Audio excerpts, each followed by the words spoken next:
Tem um desafio, que eu acho que é sempre o nosso desafio quando a gente está no coletivo, que é o desafio da temperatura.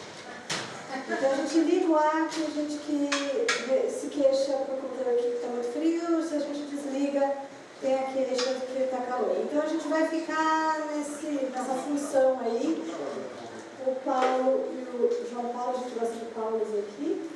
Então o JP e o Paulinho vão estar aqui para ir ajudando a gente, né? Então vocês, se tiver que se queixar, ops, ó, tem gente para fora.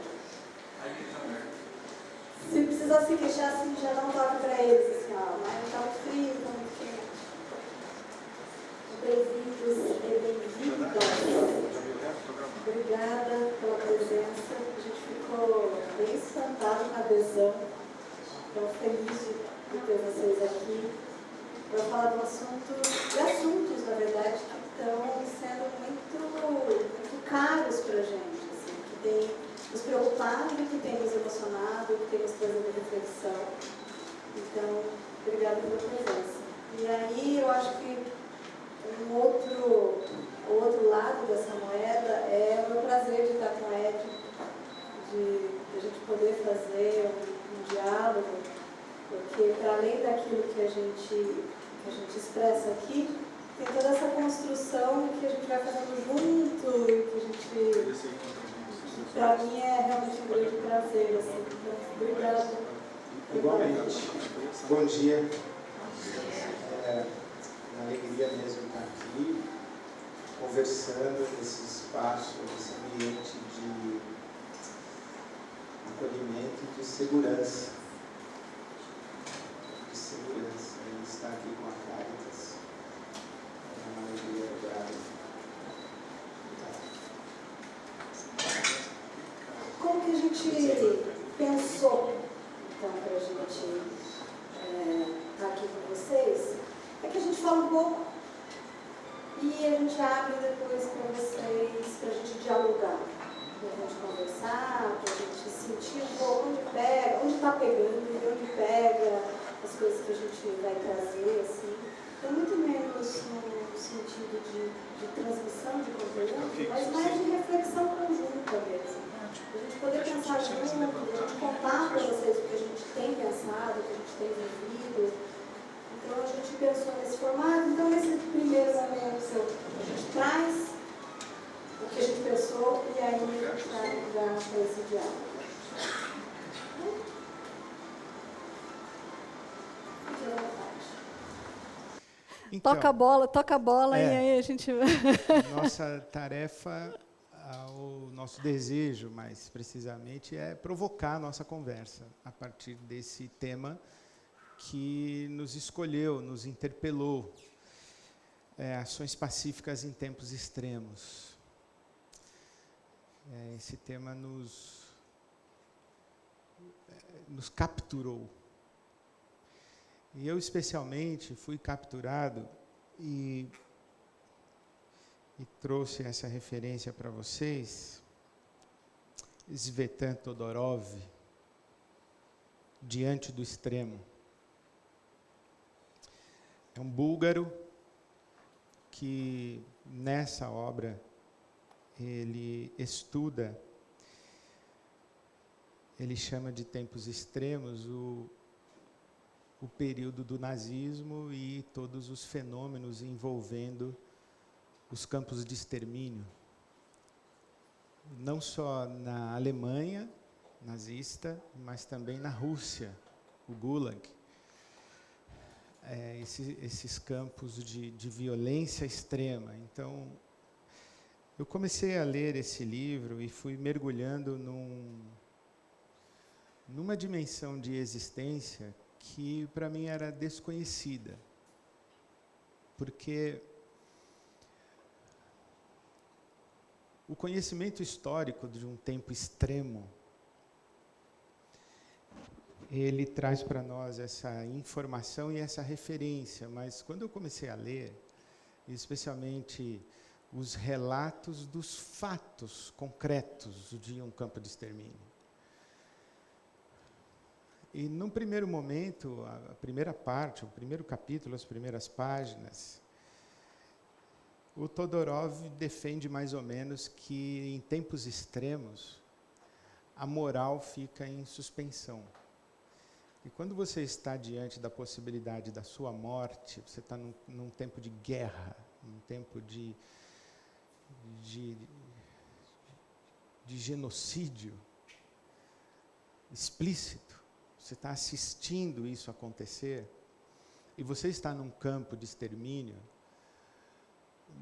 A sua sobrevivência se torna um imperativo tão intenso que você quase que tem uma licença para desrespeitar todos os critérios da moral. Então, num primeiro momento, ele narra um filho e um pai se agredindo fisicamente por causa de um pedaço do pão. Aquilo que deveria ser esperado é que o filho desse ao pai, ou o pai desse ao filho. Não, o filho está catando do pai, o pai está catando do filho, os dois estão se agredindo. E ele diz isso num campo de extermínio. Ok, você compreende o ser humano foi levado a um limite em que a moral está em suspensão. Mas aí você vira 2 páginas, ele diz, só que não.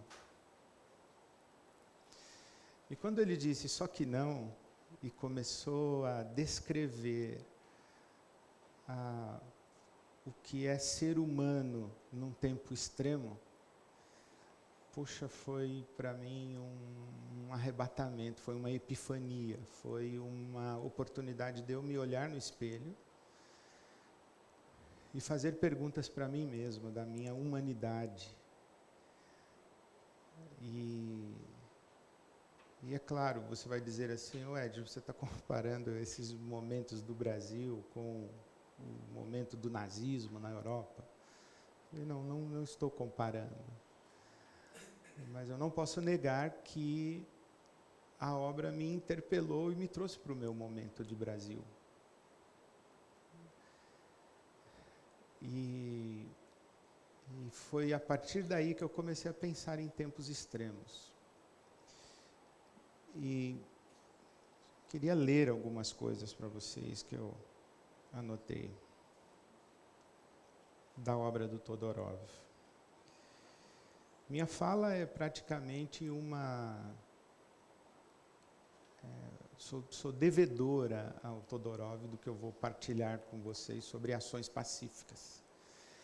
Mas primeiro eu fiz um exercício de conceituar tempo extremo. O que é um tempo extremo?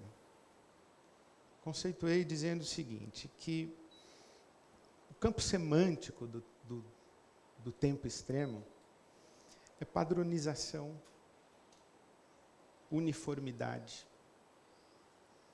uma imposição e um patrulhamento moral, uma cultura de dominação vertical, uma afirmação de uma sociedade hierarquizada, onde aqueles que ocupam o topo da hierarquia têm uma licença para a violência, para a hostilidade, para a agressividade. Então, eu diria que tempos extremos são tempos de relações verticalizadas e hierarquizadas. Então, ambientes extremos são ambientes de relações verticalizadas, onde vale literalmente aquela máxima, quem pode mais, chora menos. E o Boaventura Souza Santos, esse intelectual português da Universidade de Coimbra, ele diz assim, que nós temos o direito de ser diferentes quando a nossa igualdade nos descaracteriza. E temos o direito de ser iguais quando a nossa diferença nos inferioriza. Vou repetir. Nós temos o direito de ser diferentes quando a nossa igualdade nos descaracteriza. E temos o direito de ser iguais quando a nossa diferença nos inferioriza. Quando a gente tem uma sociedade que tem essa cultura de transformar em absoluto um padrão, uma cosmovisão, uma moral, uma religião, uma ideologia, um partido, tudo que se pretende absoluto, tende à pasteurização.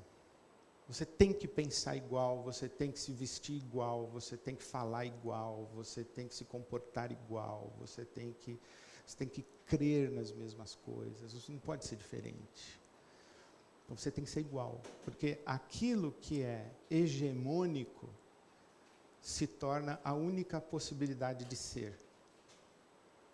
As minorias ou se amoldam ou somem. Você não pode ser diferente.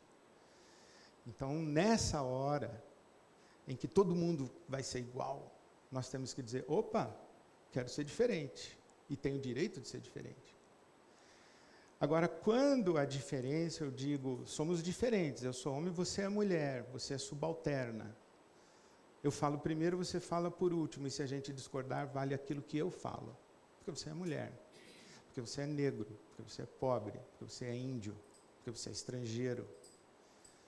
Quando a afirmação da diferença inferioriza o diferente, é hora de dizer, opa, sou igual. Sou mulher, mas sou igual. Sou pobre, mas sou igual. Sou negro, mas sou igual. Sou homem, mas sou igual. Não interessa a nossa diferença, nós somos iguais. O tempo extremo, eu estou entendendo, estou lendo, que é esse tempo de confusão. Quando somos iguais e quando somos diferentes? Quais são os limites da expressão das nossas diferenças e quais são os imperativos de lutas pelas nossas igualdades? Isso está confuso no nosso país hoje. E está confuso porque os postos simbólicos de poder da nossa sociedade estão ocupados por mentalidades extremas. Estão ocupados por discursos de violência e hostilidade. Nós temos um presidente que foi eleito tendo como símbolo de campanha uma arma. Isso é violento. Nós temos uma ministra de Direitos Humanos que diz que mulheres vestem rosa e homens vestem azul e ponto final.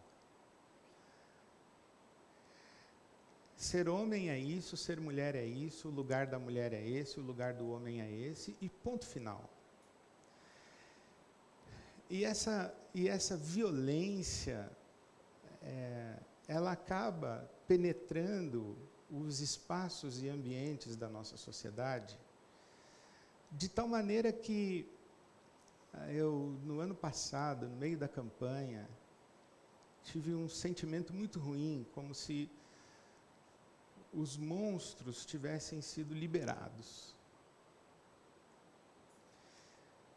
A cultura da relação vertical, em que o zelador do prédio é violento com o faxineiro do prédio. O faxineiro do prédio é violento com a esposa dele. A esposa dele é violenta com o filho dela. E o filho mais velho é violento com um irmãozinho mais novo. Não é assim que é o policial na rua que é violento. Também tem essa expressão de violência. Não é que o Estado é violento, também tem essa expressão de violência. Mas a grande questão é que essa violência, ela assim, desculpa a expressão, parece que nós estamos num momento no Brasil em que tudo bem ser escroto. tudo bem ser racista, tudo bem ser machista, homofóbico, tudo bem ser rico e escroto. Tudo bem, não é tudo bem. Não é tudo bem. Nós precisamos resgatar essa dimensão de que nós somos diferentes e iguais numa dinâmica de resguardo de todos, em favor de todos. E aí, eu vou para o Todorov. Ele sugere como a gente reage em tempos extremos. Como é que a gente contribui para a paz? Como é que a gente contribui para uma convivência pacífica? Ele sugere 3 coisas: a dignidade, a afirmação da dignidade humana, o cuidado e as atividades do espírito, como ele chama. Então agora eu começo a ler algumas coisinhas para vocês. A dignidade como exercício da vontade. Primeiro ele diz assim, o que é a dignidade do ser humano, ou o que confere dignidade a um ser humano? Ele diz, bom, há uma dignidade que cada um pensa o que resguarda a sua própria dignidade. Então é individual, está na consciência de cada um. Uma segunda possibilidade é que a sociedade estabelece os critérios a partir dos quais um ser humano é considerado digno. Nesse quesito, nós estamos numa situação muito delicada, porque uma das coisas que eu vejo na nossa sociedade é que existem vidas humanas que são descartáveis, matáveis. E como política de Estado. Então, você não pode esperar de fora que alguém diga o que é a sua dignidade. E o Todorov, ele desenvolve 2 possibilidades de construção de dignidade. A primeira, a dignidade como o exercício da vontade, que é uma das coisas mais bonitas do ser humano. Ele diz, nada mais que a capacidade do indivíduo permanecer um sujeito provido de vontade. Esse simples fato o mantém no interior da espécie humana. Ser provido de vontade. A aptidão interior do homem para se autogovernar, o protagonismo da sua própria história, da sua própria experiência existencial, se autogovernar, em que a vontade desempenha o laço entre a consciência e o ato. E ele cita, por exemplo, um sobrevivente do Levante de Varsóvia. O Levante de Varsóvia foi uma situação impressionante. Quase 600 mil judeus foram levados da Polônia para os campos de extermínio, e sobraram 60 mil. E os 60 mil disseram, nós vamos morrer aqui lutando. E eles fazem o Levante de Varsóvia. Um dos sobreviventes do Levante de Varsóvia disse o seguinte, não queríamos salvar as nossas vidas, nós queríamos salvar a nossa dignidade de homens. Ele diz, graças a alguns judeus insurretos em alguns campos, sobretudo no gueto de Varsóvia, o homem poderia contemplar o seu próprio rosto como um rosto humano.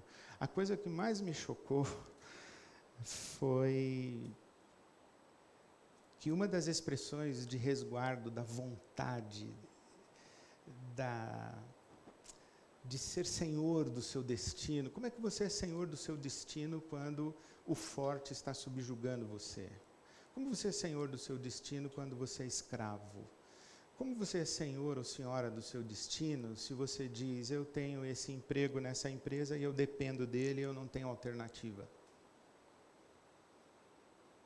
Eu tenho uma hierarquia corporativa que me oprime, eu tenho um trabalho que eu detesto, num ambiente nocivo e com um chefe que eu não respeito.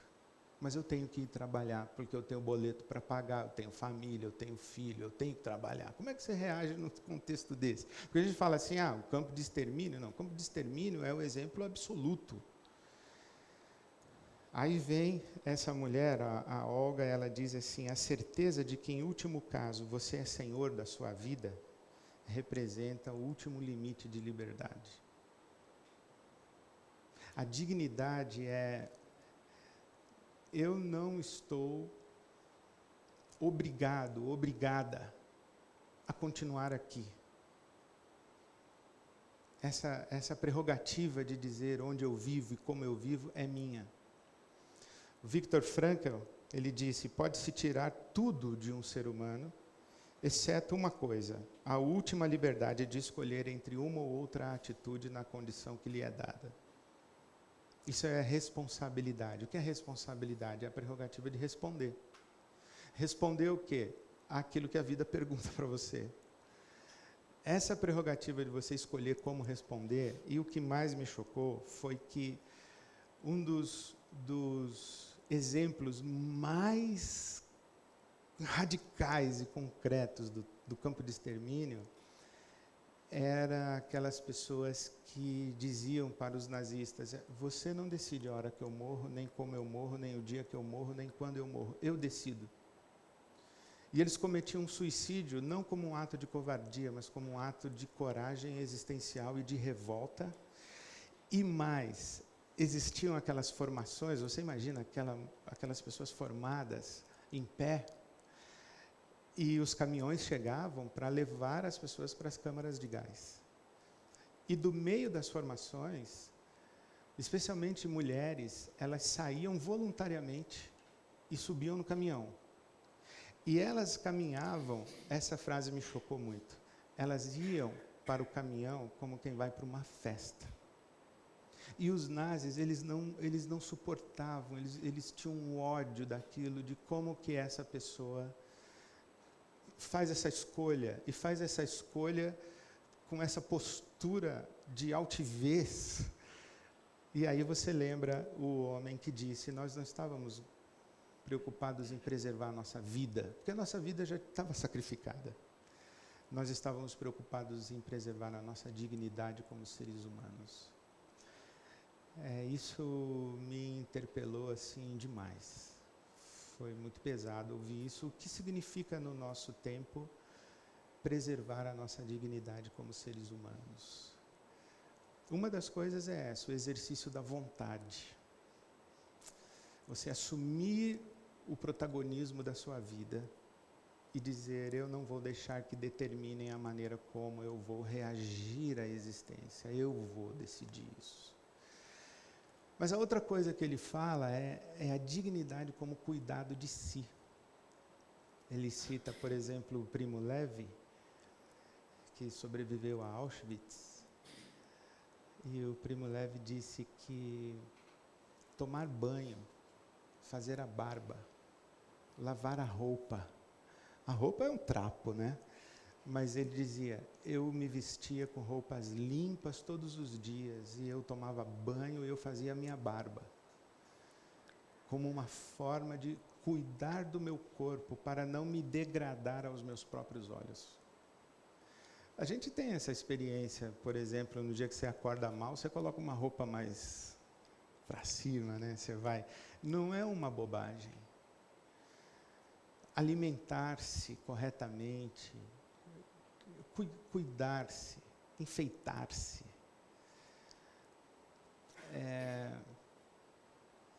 E respeitar-se. Ele cita uma mulher que se recusou a ser amante de um oficial nazista e foi fuzilada por essa recusa. Mas ela disse, eu morro. Mas não me submeto a isso. O que ele diz é que não se deve julgar as mulheres e os homens que não tiveram essa condição. Mas ele escreve para dizer que é possível sim. E existem muitos exemplos de pessoas que em situações extremas preservaram a sua dignidade. Fazer um trabalho bem feito. não importa qual seja ele, se o ambiente é nocivo, se o chefe não presta, se a empresa não sei o que lá, se os valores da sua organização não são compatíveis. Quando você entregar aquilo que você fez, o seu trabalho bem feito é uma expressão da sua dignidade, do seu senso de valor e da maneira como você se respeita. A segunda proposta dele, ele chamou de respeito de si e exercício da vontade, a dignidade. Aí ele fala das atividades do espírito, a busca da beleza e a busca da verdade. Em tempos extremos a gente busca o belo e busca o verdadeiro. Vou passar rápido por essa, mas ele citou uma mulher que no vagão, a caminho do campo de extermínio, essa mulher, ela se levanta e ela começa a recitar poesia. E o oficial nazista diz, cale-se. Ela diz, não vou calar. E eu sei recitar poesias. Aí ele diz, então você vai ter que falar durante 1 hora. E se você não conseguir recitar poesia durante 1 hora, o vagão inteiro morre agora, não chega nem no campo. E ela fica em pé e começa a recitar poesias durante 1 hora. E ela recita, e ela diz assim, o meu instinto me dizia que, mesmo que as minhas pernas tremessem, e mesmo que as minhas costas gemessem sob o peso das carriolas carregadas de pedras incandescentes, enquanto a brisa, as estrelas e a poesia continuassem a me emocionar, eu estaria viva. Ele fala de pessoas que se dedicavam à música, pessoas que se dedicavam à literatura, como uma forma de resistência. Quem diria que nós chegaríamos a um tempo em que fazer um colóquio de filosofia seria um ato de resistência? Um sarau de poesia. No Brasil, fazer um sarau de poesia é um ato de resistência. É inimaginável isso. Mas são estas coisas que dão para nós o nosso senso de humanidade.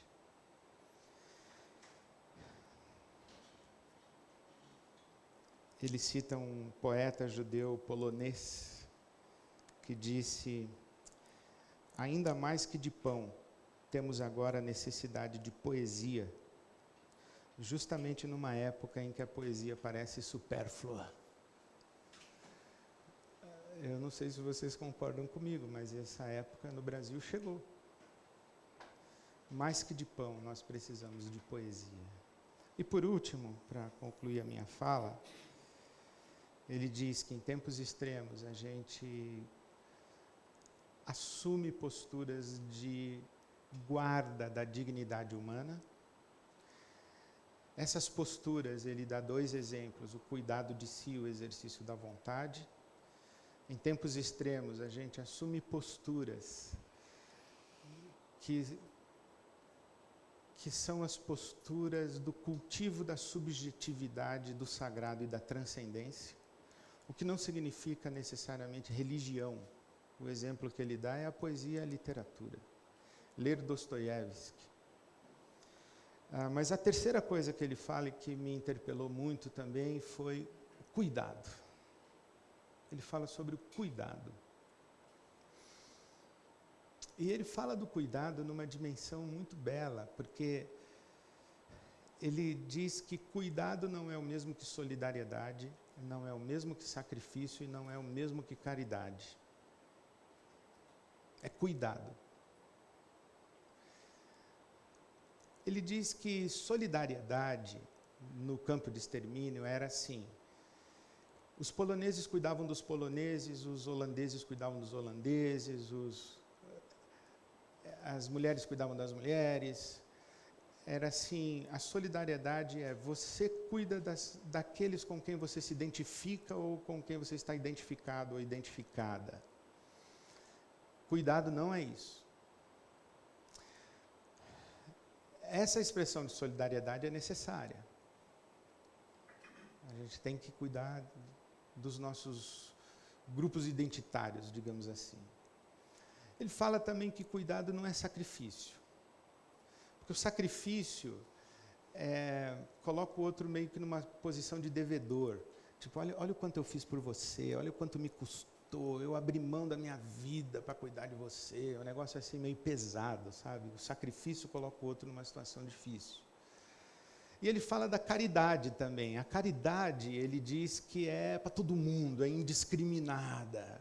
Mas, quando ele falou do cuidado, também me afetou profundamente, porque ele falou, o cuidado é aquilo que você faz por uma pessoa que tem nome, por uma pessoa que atravessou o seu caminho, obrigou você a refazer a sua própria agenda, e você foi cuidar dela, não por sua causa, mas por causa dela. Ele diz assim, que quando eu cuido de você por minha causa, eu posso estar sendo movido por uma culpa, eu posso estar sendo movido pelo desejo de ser herói. Eu estou fazendo por você, mas na verdade eu quero uma reportagem no jornal dizendo o que eu fiz por você.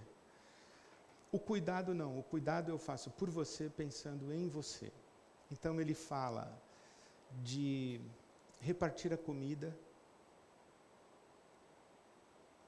às vezes abrir mão da sua porção, que eles chamavam de ração diária, imagina isso, você abrir mão da sua porção diária por uma outra pessoa. Ele fala de você deitar-se ao lado e abraçar uma pessoa que está morrendo e que vai morrer daqui a poucas horas ou daqui a poucos minutos. Você deitar-se ao lado dessa pessoa, colocar a cabeça dela no seu peito e dizer, você não está sozinha, você não está sozinho. Esse cuidado. E ele contou uma história que eu vou terminar com ela, que eu achei a mais bonita. As mulheres, elas tinham o horário.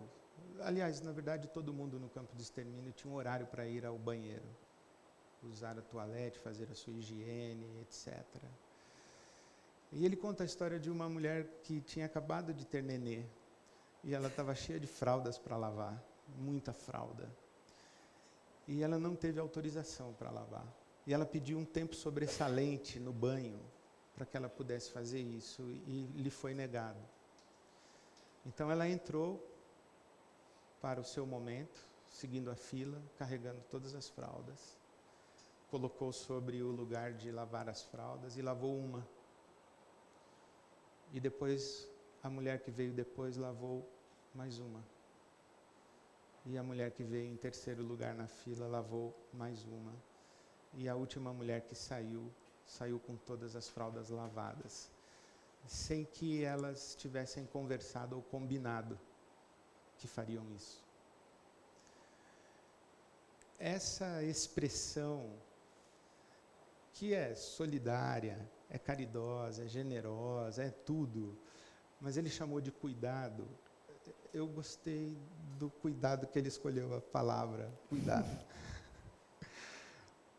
De tamanha beleza de você olhar a vida vulnerabilizada, fragilizada, violentada, cerceada na sua expressão, etc. E você dá um golpe no sistema e cuidar da vida. Você dá um golpe no tirano e cuidar da vida. Fazendo uma coisa muito simples, lavar uma fralda. Você não pode tirar aquela mulher de lá, você pode fazer, o que você pode fazer? Você pode lavar uma fralda. E a última mulher que saiu levou todas limpas. Eu penso que nós estamos num tempo da vida em que estas coisas, a preservação da dignidade como exercício da vontade, como respeito de si, cuidado de si, as atividades do espírito que qualificam, enriquecem, aprofundam, expandem as nossas subjetividade e a nossa relação com a transcendência. E esse cuidado para com a vida humana, especialmente o cuidado para quem é a pessoa que está aqui ao meu lado. essas coisas, elas são humanas atemporais. Mas parece que em alguns tempos, fazer isso é um ato de resistência, fazer isso é um ato de afirmação categórica de que eu sou humano e você não vai diminuir a minha condição humana com a sua violência e com a sua postura de desqualificação, de segregação e de extermínio daquilo que lhe é diferente. Eu penso que nós estamos num tempo assim no nosso país e eu curti muito que nós temos uma sala cheia conversando sobre isso numa manhã de sábado. Obrigado por enquanto. Obrigada, Ed.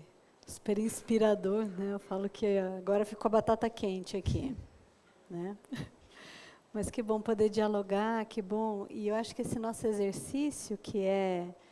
A gente não conta um para o outro o que a gente vai falar.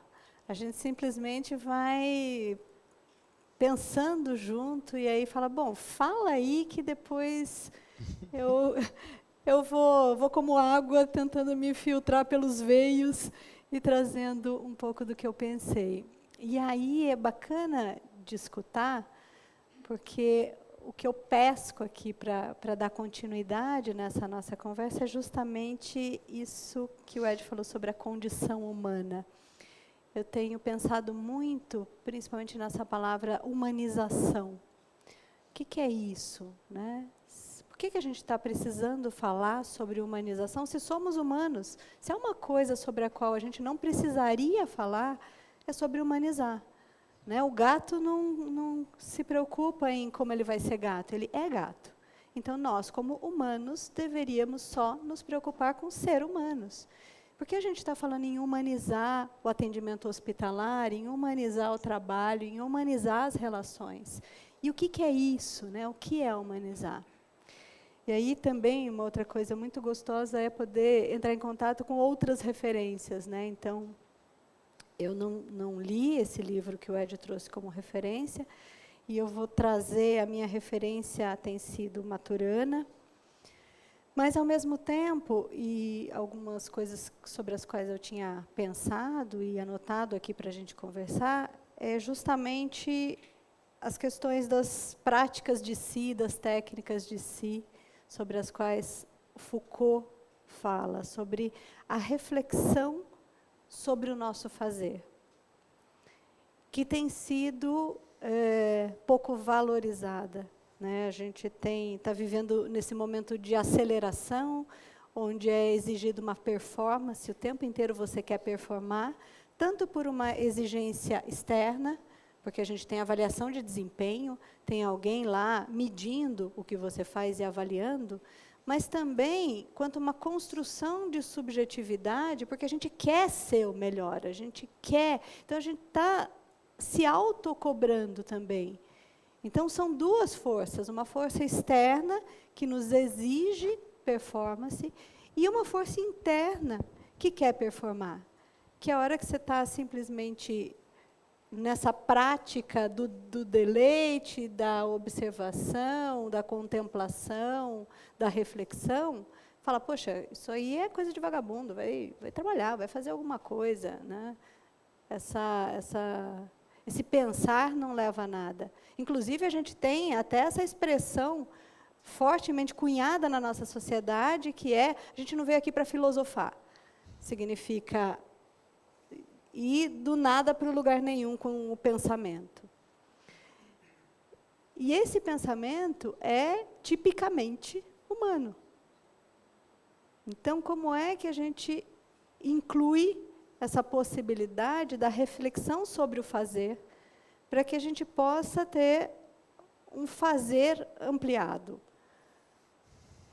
E aí, trazendo um pouco o Maturana, eu quero também pensar sobre o que é cultura, né? Para a gente pensar lá na humanização, no humano.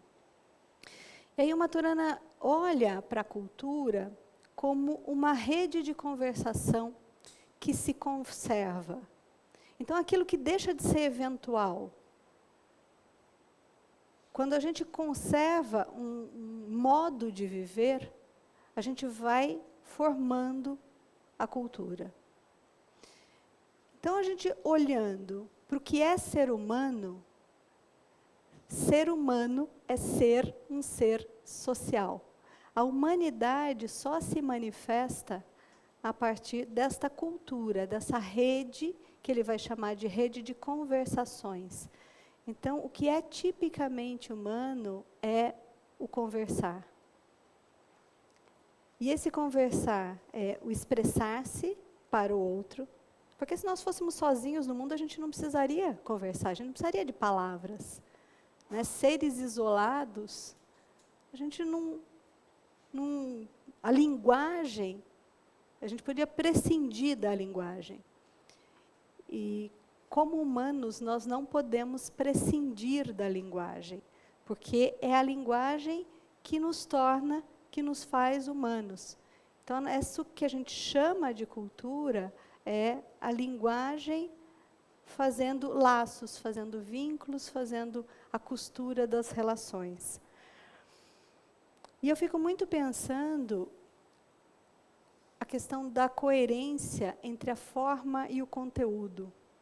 Então, se a gente está num mundo onde a linguagem expressa aquilo, constrói e expressa a nossa humanidade, o quanto é que nós temos tornado as nossas palavras uma trivialização do que é humano.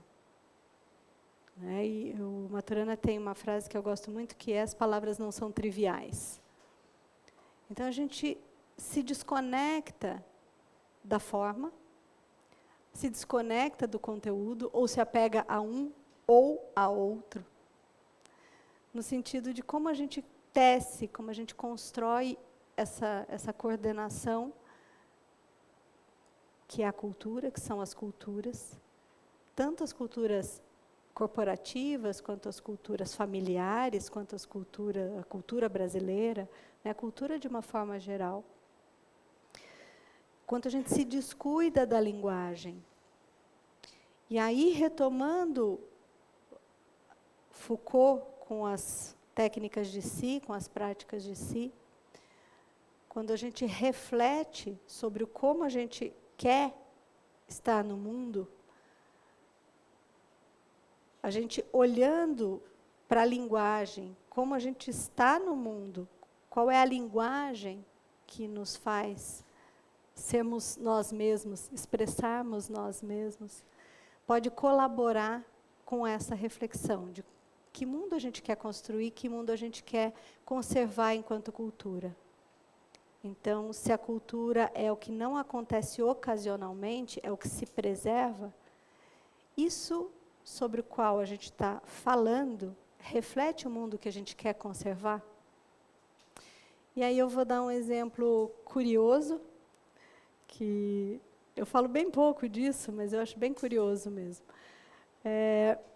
Eu estava muito interessada, quando eu comecei a fazer o mestrado, eu estava muito interessada na linguagem e em como é que a nossa linguagem reflete e sustenta, principalmente sustenta, a cultura que a gente vive, né, o patriarcado.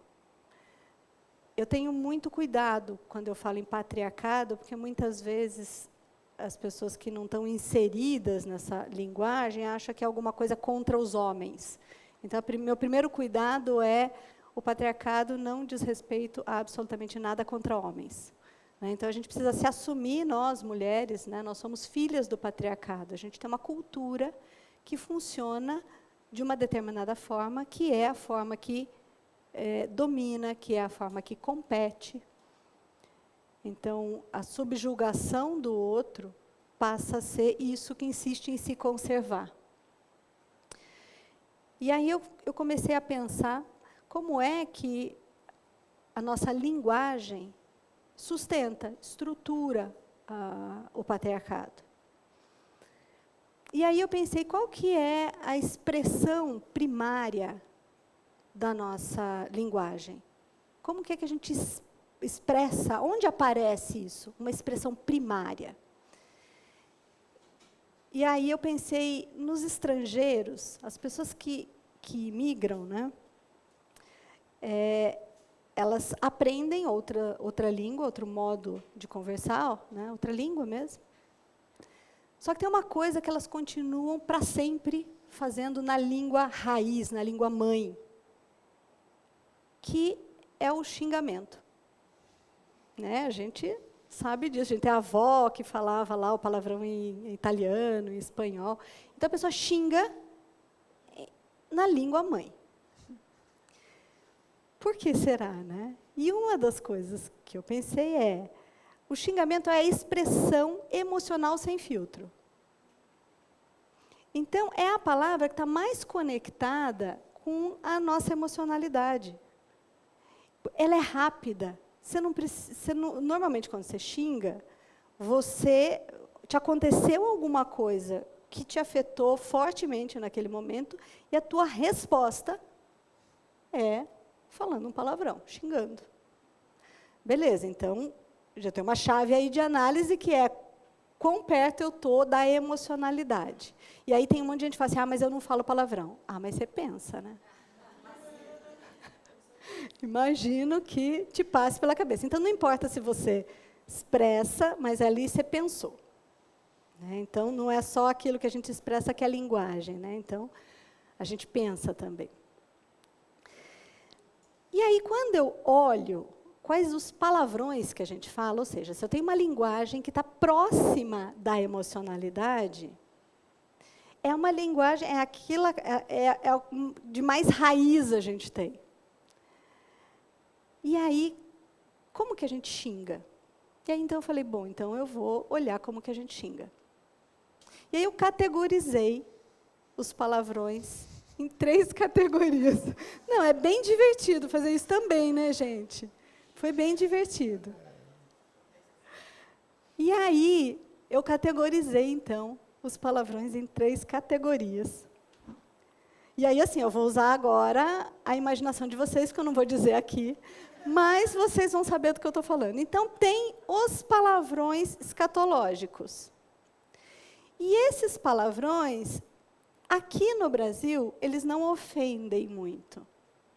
Então, a gente dificilmente fala isso para o outro, a gente fala isso para nós mesmos algumas vezes. Né? Fiz uma caca. Então, a gente, né, usa esses palavrões escatológicos. Um outro palavrão são os palavrões homofóbicos. Né? Então, a gente vai descriminalizar, vai criminalizar, na verdade, né? Vai apontar aquilo que a gente não concorda, né? Aquilo que nos ofende de alguma forma, xingando o outro. E os palavrões misóginos, então, que dizem contra uma mulher, né? Que normalmente xinga tua mãe, xinga tua mulher. E aí eu fiquei com isso um pouco e percebi que os palavrões homofóbicos são palavrões misóginos. Porque quando você compara um homem a uma mulher, quando você coloca o homem na condição de mulher, você diminui um homem, porque você compara uma coisa maior, melhor, com uma coisa inferior. Então, qualquer coisa que coloque o homem numa situação de ser mulher, e por isso esse xingamento ofende, porque por isso que ele é um xingamento, eu estou te colocando numa condição, estou te inferiorizando. Então, foi um parênteses aqui, né, para a gente começar a olhar como a nossa linguagem, esse trivial, esse cotidiano da nossa linguagem vai sustentando um modo de viver, um modo de pensar que nem sempre está no nosso radar quando a gente expressa. E aí, quando eu comecei a falar dessa pesquisa, desse interesse, um monte de gente falou assim, ai, Cáritas, que besteira. Porque quando eu xingo a mãe do outro, quando eu falo esse palavrão, eu não estou pensando na mãe do outro. E esse é o perigo. E aí que mora o perigo. É por você não estar pensando, por você só estar reproduzindo, é que você está sustentando. E aí eu fiquei pensando, puxa, mas eu quero continuar xingando. Porque de vez em quando eu estou com raiva e o palavrão é isso que está colado na minha emocionalidade. Então parece que a gente está num beco, mas eu quero poder pensar que palavra eu posso usar para poder expressar a minha emocionalidade e, às vezes, expressar a minha emocionalidade raivosa. Porque, senão, a gente se coloca nesse lugar búdico de, não, eu não me incomodo, isso não me pega. Gente, claro que eu quero poder me expressar, mas eu não quero sustentar o patriarcado me expressando desse jeito. E esse interesse, essa pesquisa, me levou a começar a olhar também a linguagem dentro das organizações tanto corporativas quanto familiares, né? Porque a gente tem expressões que a gente não se liga nelas e que sustentam um modo de viver, sustentam a cultura. Então, como é que a gente pode, a partir de uma prática de si, de uma reflexão sobre a forma como você está no mundo, começar a ter esse cuidado de si e do outro? Então, quando a gente fala, quando o Ed traz a poesia, e eu tenho pensado muito na estética, nas expressões estéticas como expressões que colaboram para que a gente possa se tornar mais poroso, para que através desse nosso emocionar, a gente possa ampliar nossa capacidade de pensar e de agir, porque a emocionalidade precede a linguagem, né? Então, é o emocionar que vai fazer com que a gente haja de determinadas formas, e essa ação retroalimenta o emocionar. Então, não é uma via de uma única mão, ela é uma via que se retroalimenta. Então, se por meio disso que me torna humana, que é a linguagem, e aí o Maturana faz uma mudança que eu acho super importante, né, que é, ao invés da gente olhar para a linguagem como alguma coisa objetiva, a gente falar sobre o linguagear, sobre a ação do conversar. Então, se nesse meu linguagear eu puder me atentar ao que é subjacente, ao que ele carrega, mesmo que momentaneamente, para que eu possa fazer mudanças a partir da vontade. Então, fazer mudanças conscientes. Porque quando eu falo um palavrão, não está aqui na minha cabeça a consciência de que mundo eu estou querendo sustentar. E aí a gente deixa de lado uma moral de falar palavrão é feio. Não, falar determinadas palavras sustenta um mundo que eu não quero conservar. E quero continuar xingando. Só que eu quero continuar xingando de outras coisas. Eu quero continuar me expressando por outras vias. Eu quero criar outras palavras que expressem a minha emocionalidade, mas que não sustentem determinados modos de existir. Pois é, então, eu estou precisando fazer um grupo de estudo aí para a gente começar a criar novos palavrões. Então, assim, já convoco todo mundo para falar, gente, grupo de trabalho para a criação de novos palavrões. Porque a gente vai ter que criar e disseminar depois, né? Porque, né? Exatamente, é isso. Não, e esse estudo se desdobrou, gente, se desdobrou, assim. Tem várias outras coisas que eu posso contar num outro momento. Porque isso que eu acho que é gostoso, é quando a gente tem essa reflexão e que a gente pode testar, que a gente pode, assim, sabe, porque vocês reconhecem, eu não preciso falar os palavrões, vocês já sabem. Né? Então, assim, quando a gente reconhece isso na vida, para mim a filosofia mora aí, né? Nessa reflexão sobre o que a gente faz e como a gente faz. E aí a proposta, inspirada em Deleuze e Guattari, ele fala das revoluções moleculares. Como é que a gente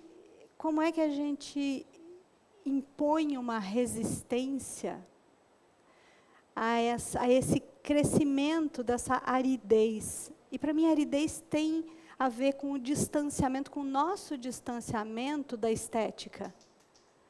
Estética, no senso comum, foi colocado também num lugar menor, né? Mas quando a gente fala da poesia, então quando a gente fala desse enlevo estético, como é que a gente fica poroso?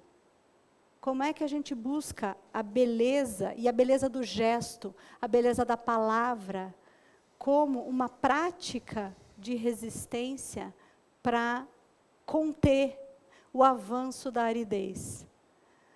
Porque as nossas relações, e com isso a nossa linguagem, ela está árida.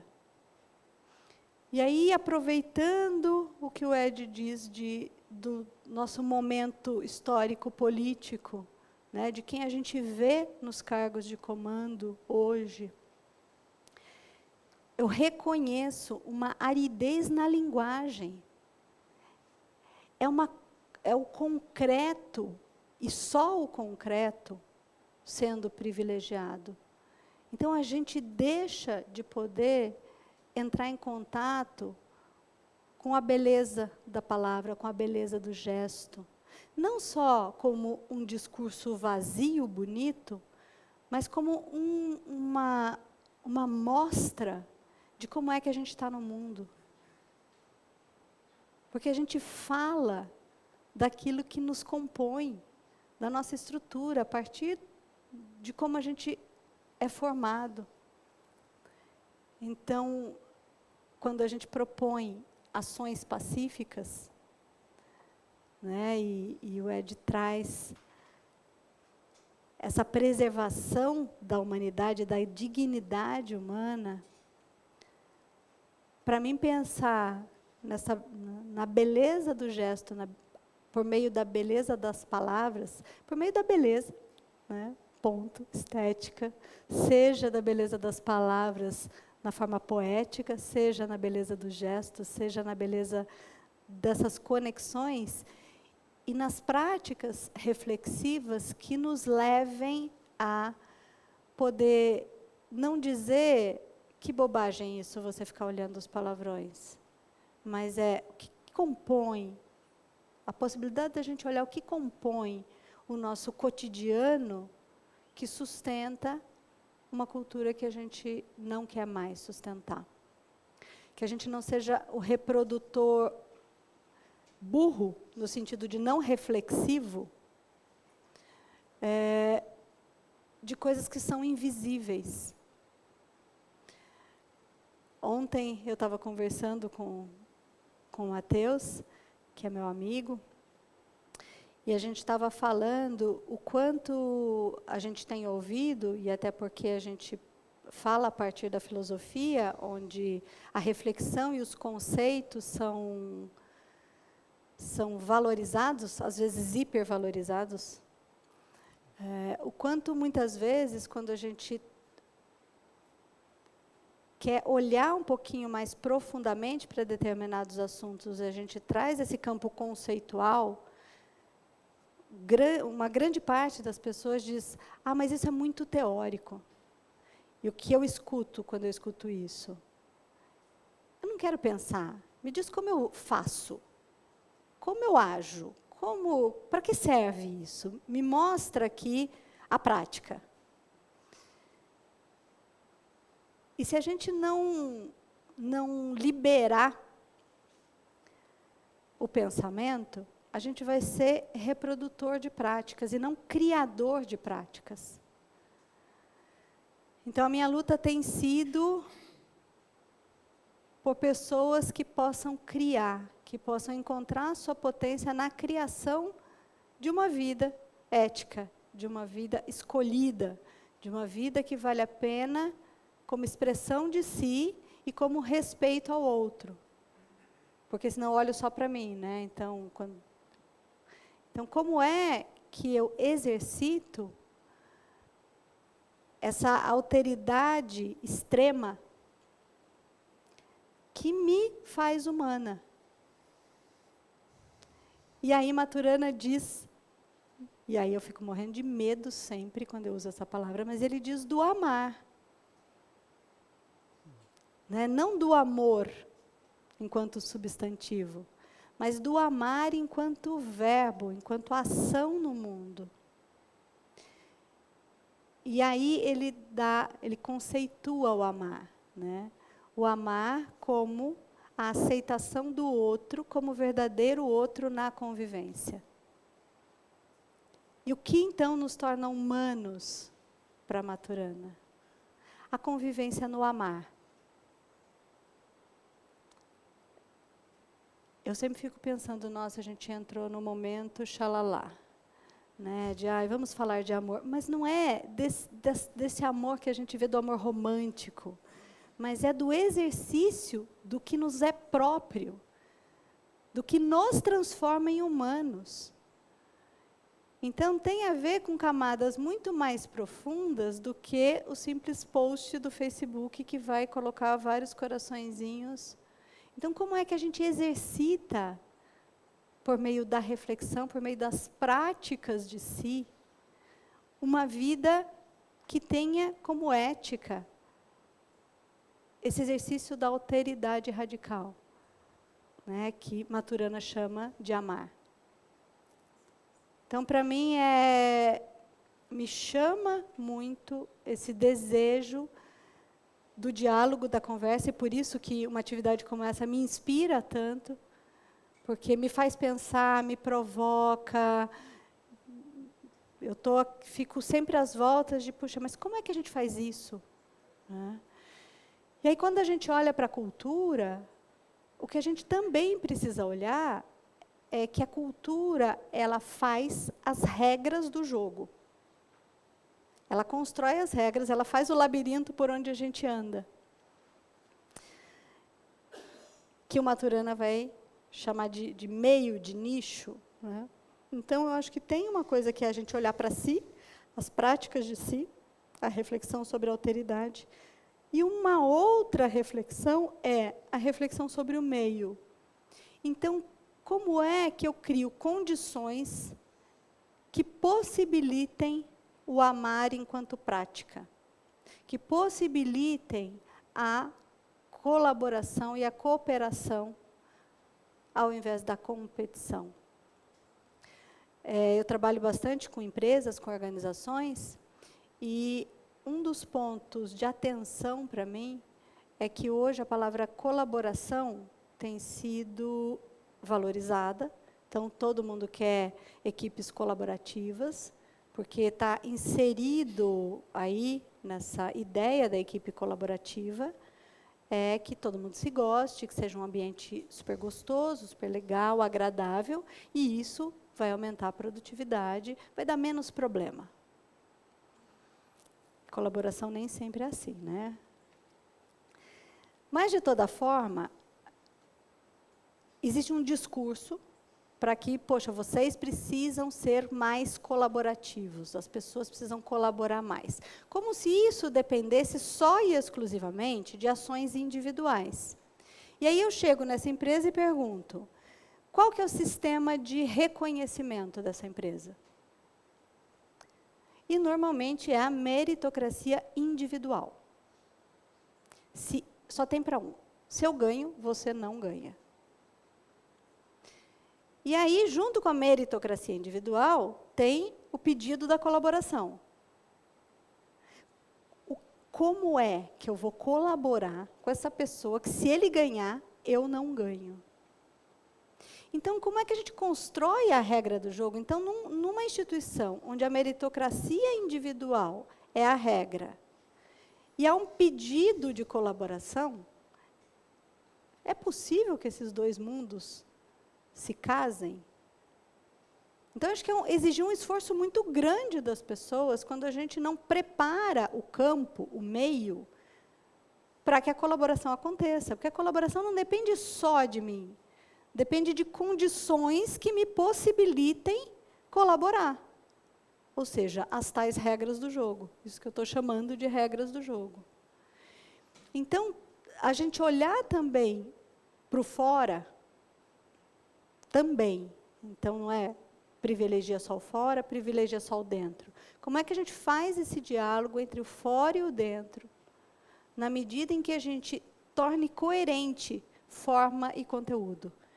Então, quando eu olho o sistema de avaliação das pessoas, meritocracia individual, e quando eu olho um pedido de colaboração, eu vejo uma dissonância entre forma e conteúdo. Entre prática, o que se diz e o que se faz. E aí, para, então, finalizar, fazendo essas costuras, né, dessas várias pecinhas aí, essa reflexão sobre a linguagem, sobre essas coerências que a linguagem nos possibilita ou nos impossibilita, né, para que a gente possa resistir a esse avanço da aridez, porque, para mim, tempos extremos tem a ver com o avanço da aridez. Né? Aridez de conteúdo, aridez de forma, aridez de como a gente está no mundo, né? Que vai também tornando árido nossa capacidade de pensar, nossa capacidade de se comunicar e diminuindo as nossas possibilidades de ação. Então, era isso que eu tinha para dizer. E aí a gente abre para a gente bater um papo. Né? Como estão os fígados? Onde Obrigado. pega? Obrigada. Vou chamar o pessoal para sentar aqui, que está na outra sala. Será que tem? Acho que já vieram? Ou não? O pessoal da outra sala veio para cá? Sala. Beleza, já veio para cá, todo né? mundo aqui, né? Beleza. Que legal. E aí? Perguntas, reflexões? Ressonâncias. Ressonâncias. Olá.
Eu acho interessante quando você diz isso, porque você traz uma emocionalidade. E quando a gente fala do campo da emocionalidade, a gente está falando de alguma coisa inata, né? Então, a gente não escolhe como se emocionar um pouco. Porque um outro tanto, a emocionalidade ela é cultural. Por que é que a gente sente ciúme? Porque a gente foi moldado numa cultura que nos ensinou que o outro é nossa propriedade. Então, a cultura molda o nosso emocionar. Então, a gente sente culturalmente também.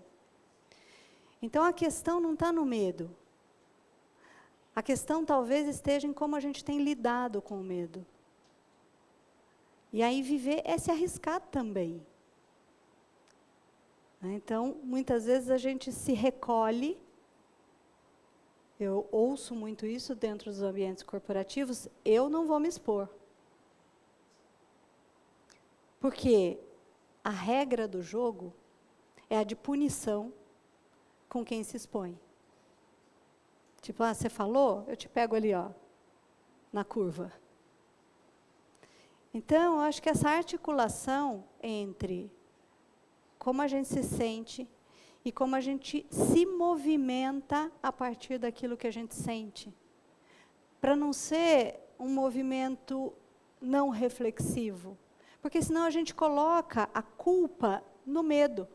E aí parece que sentir medo está errado. E não está.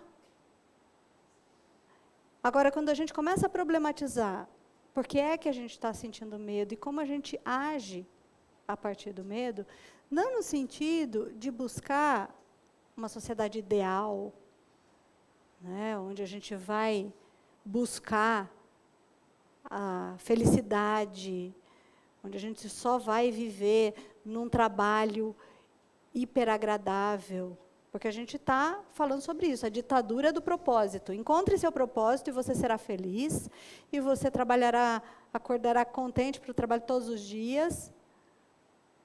A gente está conduzindo a sociedade de uma forma onde a gente está se tornando adultos extremamente mimados, que não suportam qualquer sofrimento, qualquer insatisfação. Eu preciso culpar alguém, eu preciso exigir do mundo que me satisfaça. E que a vida seja boa o tempo todo. Então, talvez a gente vá precisar olhar para si.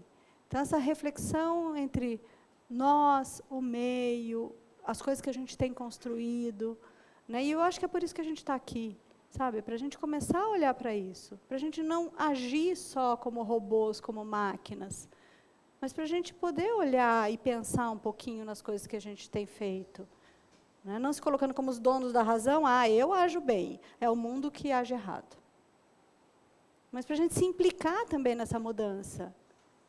Porque senão a gente fica falando da cultura, das empresas, a gente se esquece que empresas somos nós.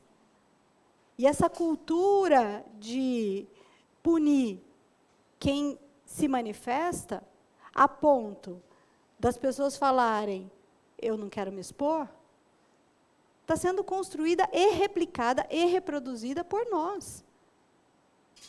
Porque também a gente se aproveita quando o coleguinha se expõe, e como eu estou competindo, como é meritocracia individual, poxa, deixa eu aproveitar a exposição dele para botá-lo na fogueira um pouquinho mais. Então a gente faz isso. Porque as regras do jogo estão feitas assim. Só que a gente não pode esquecer quem faz as regras do jogo. Porque senão as regras ficam sendo essa coisa lá fora da gente. Né? Que te pego aí. O medo, o que me pegou foi o medo. O medo aprisiona. Se eu tenho medo do pitbull que está lá fora, eu fico aqui dentro. Se eu tenho medo de ser rejeitado, eu me comporto para ser aceito, então eu estou na prisão da opinião alheia. E assim por diante. O medo sempre aprisiona. A Bíblia diz que o amor lança fora o medo. E usando a definição do Maturana, que o amor é a aceitação do outro como verdadeiro outro,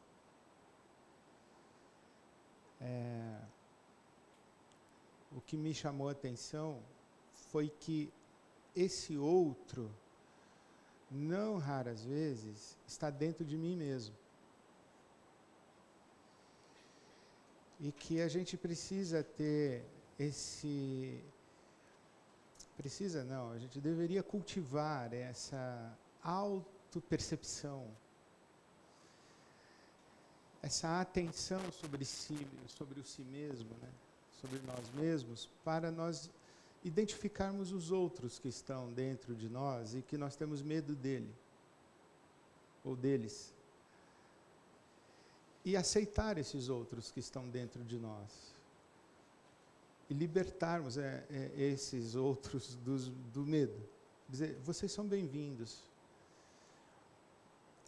E fazermos escolhas sem censuras e sem autocensuras dos outros que nos habitam. Porque as relações violentas, elas são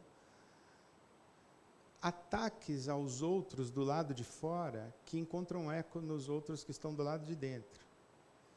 Então, eu tenho medo de um outro do lado de fora, que na verdade é um espelho de um outro que está dentro de mim.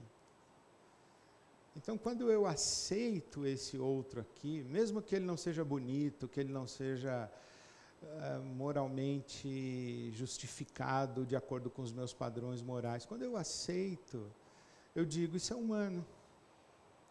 Acho que a gente convive sem medo. Isso torna as relações mais leves. E eu fiquei também preso na palavra inata.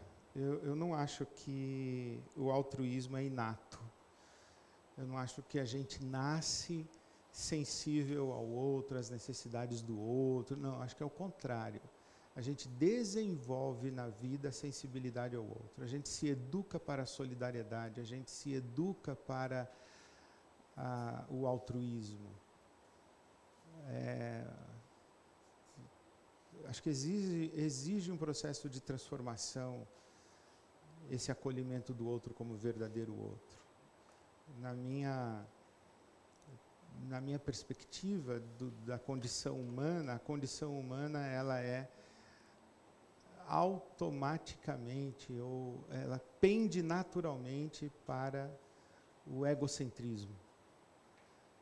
E a iluminação espiritual, a maturidade, seja lá que nome que a gente vai dar para isso aí, é a ruptura desse pendor natural para o ego e a abertura para o outro, para a experiência do amar que o Maturana fala, ela não é automática, precisa ser cultivada. E ela é libertadora, porque ela sai da zona do medo. Há dois lugares existenciais, o medo e o amar. Foi o que me ocorreu quando você estava lendo o texto.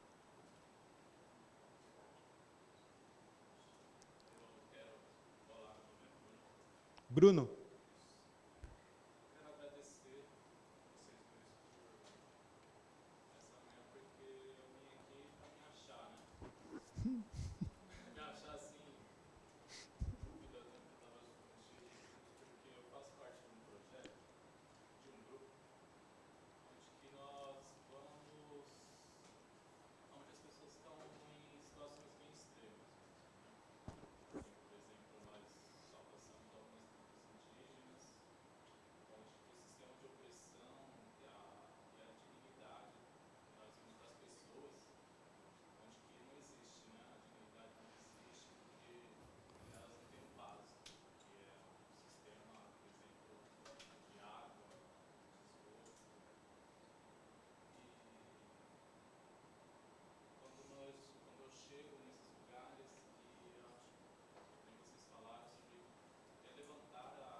Obrigado, Bruno.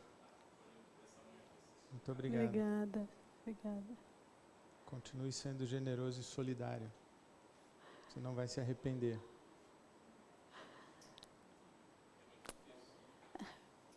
Você não está sozinho.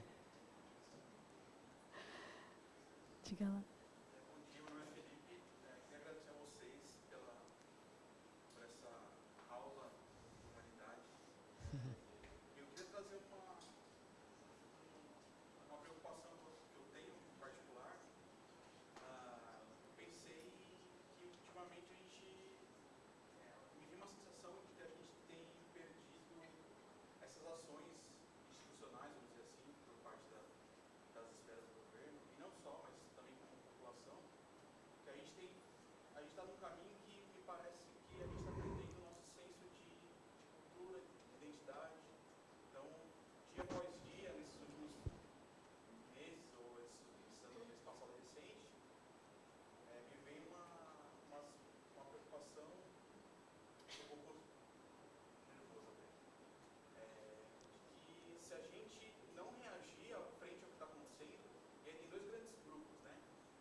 Felipe, eu acho que você fala a sua fala convoca para uma certa militância, engajamento, ações práticas na sociedade, de enfrentamento, resistência, transformação, uma ação política organizada. Eu ouço tudo isso aí na sua fala e acho que cada um do seu jeito tem que encontrar esses mecanismos, esses fóruns, esses coletivos de ação ou de ações positivas na sociedade. Mas tem um outro lado, que eu acho que é isso mais ou menos que nós estamos tentando fazer aqui, e o que tem me chamado a atenção, que é nós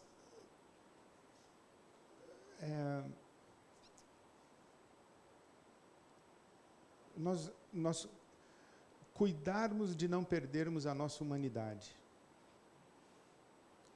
de não perdermos a nossa capacidade de indignação. Como aquela mulher que disse, enquanto a brisa me emocionar, as estrelas me emocionarem e a poesia me emocionar, eu estou viva. Eu acho que a gente tem que cultivar isso, porque isso que está acontecendo no nosso país vai passar. Isso vai passar. Eu não quero ser otimista, não estou falando assim em termos otimistas, mas vai passar. O que nós não podemos é nos perder enquanto a nuvem. Quando a nuvem sair, há necessidade de pessoas que não perderam sua humanidade, não se embruteceram, não se alienaram, não se desconectaram, continuaram enxergando, continuaram inteiras, continuaram com a sua própria dignidade. Então, enquanto você estiver emocionado, indignado, enquanto você estiver com a voz embargada, enquanto você estiver com lágrimas nos seus olhos, existe amanhã. E você não está sozinho. Eu acho que uma coisa que a gente precisa repetir para os outros, cada vez que a gente encontrar um parceiro, uma parceira, colocar a mão no ombro e falar, você não está sozinho, você não está sozinha, vai passar. E não é um vai passar no sentido, uma passividade resignada. Não, eu usei a primeira parte dizendo que cada um de nós tem que encontrar o seu fronte, o seu horizonte, o seu ambiente de ação positiva na sociedade. Mas esses espaços aqui também são espaços da gente preservar a nossa humanidade, a lágrima dos nossos olhos. Especialmente uma sensibilidade ao sofrimento dos nossos irmãos e irmãs brasileiros e dos nossos irmãos e irmãs refugiados no nosso Brasil. É só a gente ir aqui no Bom Retiro, a gente ir ali no Brás, a gente vê o que acontece nas fronteiras do nosso país, a gente não perder a sensibilidade de que nós não estamos resistindo apenas por nós mesmos, individualmente, estamos resistindo por nós, né? Nós como comunidade, como família humana. É importante isso. E acho que eu ouço também esse desejo da revolução. E eu acho que é isso que a gente está fazendo aqui um pouco, mas talvez uma revolução diferente, né? Então, uma revolução, não uma macro-revolução, mas essa revolução molecular. Então, outro tipo de ação política que se apresenta como possibilidade, não só como reação, não só reativa ao que tem nos acontecido, mas também como afirmação daquilo que a gente acredita. Então, acho que a reação ela é necessária, possível, necessária, mas para a gente não se esquecer que tem esse outro movimento que é o da afirmação daquilo que a gente é, daquilo que a gente acredita, né? Porque senão a gente só reage e a gente não age. Então, pensar em ações revolucionárias, ações políticas a partir da afirmação daquilo que a gente quer manter, daquilo que a gente quer conservar ou daquilo que a gente quer criar como novidade, né? Diga.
Adri. Enquanto você falava, eu lembrei do Amos Oz. Ele conta que pegou um táxi em Jerusalém com... O Amos Oz é um israelita que defendeu, né, a paz entre palestinos e israelenses. E ele conta que pegou um táxi em Jerusalém e o motorista do táxi era um desses judeus radicais que achava que tinha que matar tudo que era palestino. E aí ele falou assim: olha, eu acho legal essa sua ideia, e como você acha que nós deveríamos fazer? Você acha assim que a gente deveria, cada um mata os palestinos do seu quarteirão? Vamos fazer assim, olha, a gente dá uma metralhadora para cada um e fala assim, ó, você mata os do seu quarteirão. Aí você vai lá, bate na porta, toca a campainha, bate palma. Na hora que a mulher abrir a porta, que é palestina, você manda bala E se ela abrir a porta com o nenê no colo, você vai ter coragem de... Não, mas não estou falando assim, de cada um matar o seu. Falei, então, você está falando como? Eu achei muito interessante esse diálogo, porque ele estressou, né, o absurdo da fala, trazendo para o chão e trazendo para o compromisso imediato. Eu tive uma experiência semelhante. Eu peguei um táxi, o taxista disse assim, olha, eu acho que esse negócio de arma e dar arma para o brasileiro não está preparado para ter arma, não. Isso vai dar errado. Eu falei, eu concordo com você. Ele falou, quem tem que matar essa bandidagem toda é a polícia, tem que meter o dedo mesmo. Eu falei, caramba, calma. Então, eu acho que quando a gente conversa um pouco mais no concreto, a conversa fica até interessante. E acho que não pode ter conversa com plateia. Conversa com plateia é a pior coisa. Tem que ser conversa um a um. Dizer, poxa, eu fiquei um pouco incomodado com o seu último WhatsApp, ou sei lá. Também tem que ver se você tem essa proximidade para chegar numa conversa assim. Né? Difícil. Eu também, de vez em quando, opto por deixar passar. Como diz a Rita Lee, não adianta falar quando alguém está perdido procurando se encontrar. E o Maturana fala do amar como aceitação do outro como verdadeiro outro, e aí tem um complemento que a gente sempre esquece, que é na convivência. E aí que ferra, né? Tipo, tinha que ter esse na convivência. Deixa a frase da aceitação do outro como verdadeiro outro. Você lá e eu aqui. Tu no teu cantinho, eu aceito, no meu, né? Exatamente. Eu aceito que você seja assim, lá. Longe de mim. Longe de mim. E aí ele complementa colocando na convivência. E às vezes eu preciso suspender a convivência para suportar a convivência. Para preservar a relação. Né? Para preservar o amar. Então, sabe, quanto é que a gente vai também fazendo esse jogo de aproximação e distanciamento, né? Olha, preciso ir para o canto ali, dar uma respirada, para depois continuar aqui, tentando estabelecer algum diálogo, tentando também me colocar, porque às vezes nessa da gente querer dialogar, a gente só escuta, né? E aí a pessoa despeja um monte de coisa em cima da gente, e aí você termina a conversa cheio daquele monte de coisa que a pessoa despejou e sem poder ter uma válvula de escape. Né? Então, assim, quais são as válvulas de escape? Quais são essas linhas de fuga que a gente está encontrando para a gente também respirar um pouco, para a gente botar a cabeça para fora, dar uma respirada, para a gente conseguir ali se manter nessa batalha, né? Nas batalhas.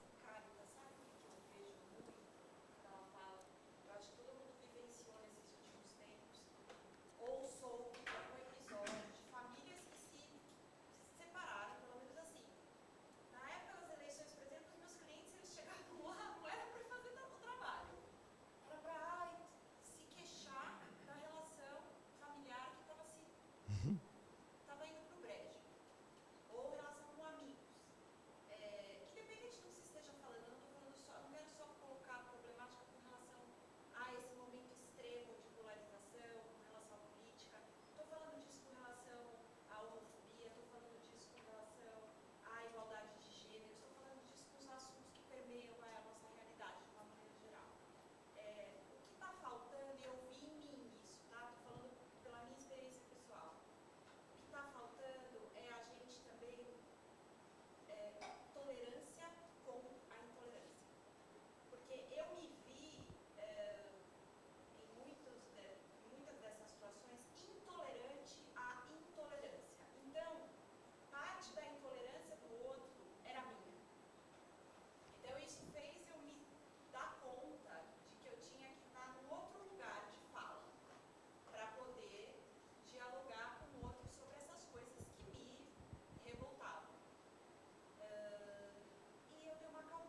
A gente tem chamado aqui isso de criação de ilhas de sanidade.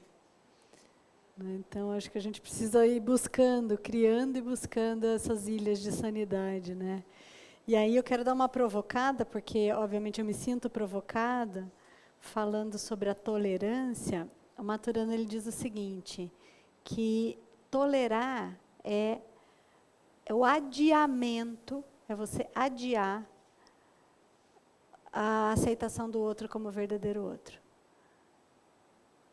Ou seja, a tolerância é a não aceitação. Só que você está adiando a não aceitação para daqui a pouco. Eu vou aguentando até a hora que eu vou te contar que eu não te amo. Então, que isso é a tolerância. Então, ele fala, se você está na tolerância, você não está no amar. E, para mim, essa conversão aí é uma dificuldade. Né? Mas eu me sinto muito provocada quando ele fala, sabe, da tolerância como a gente adiar, né, o amar. O não amar, na verdade. Né? Falando sobre tolerância, teve umas semanas atrás, que eu estava na casa da minha mãe e as minhas irmãs, elas têm ONGs, né? Uma tem ONG de diabéticos, outra tem ajuda uma ONG com pessoas idosas e outras têm ONGs com crianças de risco.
Obrigado. Obrigada. Finalizamos. Pessoal, muito obrigada pela presença de vocês, pela interação aqui, pela participação de vocês. A gente vai pedir, por favor, para que cada um pegue seu celular e preencha uma avaliação para a gente medir a temperatura de como foi essa ilha de sanidade, né? Então tem um link que é apana.link/pacíficas, para a gente saber um pouquinho também do que vocês acharam, para a gente dar continuidade, pensar em dar continuidade nessas nossas conversas, né? Obrigada. Muito obrigado, bom dia para todos, bom fim de semana, todos e todas. Preservem-se humanos.